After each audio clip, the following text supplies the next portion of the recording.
Olá pessoal, sejam bem-vindos a mais um vídeo da Eletromódulos e um defeitinho aqui bem cabuloso. O dono do carro reclamando de um barulhinho parecendo um sapo na lagoa. Olha aqui, ó. Aproxima mais, não sei se vai dar para perceber. Olha onde é o defeito, pessoal. No filtro aqui do canister, a mangueira aqui rasgada.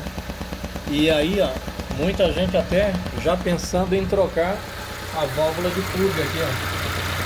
Olha o barulho saindo nela também. Tá? Ó, vou fechar com o dedo aqui, ó. Acabou o barulho.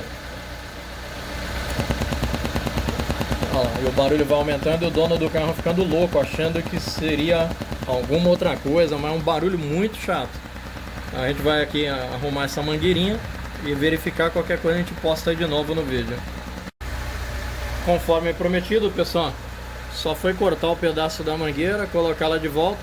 Dá pra sentir a pulsação na mangueira, mas o ruído de sapo aí, ó, acabou. Tá bom? Qualquer coisa a gente posta vídeo dessa forma aí pra vocês. Ou defeitos assim bem rápidos e que são bem esquisitão.